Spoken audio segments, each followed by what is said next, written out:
Hi friends, இன்னைக்கு நம்ம பார்க்க போகிறது 1806ஆம் ஆண்டு வேலூர் புரட்சியை பற்றி தான். புரட்சி ஏற்படுவதற்கான இயக்க சக்தியாக சர் ஜான் கிரடாக் வெளியிட்ட புதிய இராணுவ கொள்கை அமைந்தது. புதிய விதிமுறையின்படி இந்திய வீரர்கள் சீருடையில் இருக்கும்போது ஜாதி அடையாளங்கள் மற்றும் காதணிகள் அணியக்கூடாது என்றனர். மேலும் தலைப்பாகையில் இருந்த விலங்கு தோலாலான லட்சணை பொருந்திய தலைப்பாகையை அணிவதில் தங்களுக்கு விருப்பம் இல்லை என்ற இந்திய வீரர்களின் எச்சரிக்கையை கம்பெனி நிர்வாகம் கவனத்தில் கொள்ளவில்லை. முதல் மற்றும் 23ஆம் படைப்பிரிவைச் சேர்ந்த சிப்பாய்கள் 1806 ஜூலை 10 புரட்சியை தொடங்கினர்.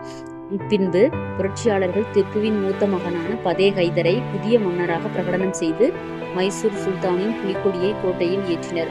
பின்பு கர்னல் ஜில்லஸ்பி புரட்சியை அடக்கினார். திப்புவின் மகன்கள் கொல்கத்தாவுக்கு மாற்றப்பட்டனர். புரட்சியை அடக்கிய கர்னல் ஜில்லஸ்பிக்கு பதவி உயர்வு மற்றும் 7000 பகோடாக்கள் பரிசு தொகையும் வழங்கப்பட்டது. எனினும் புரட்சியை அடக்க தவறிய தலைமை தளபதி ஜான் கிரடாக்கும் ஆளுநர் வில்லியம் பெண்டிங்கும் இங்கிலாந்துக்கு திருப்பி அழைக்கப்பட்டனர்.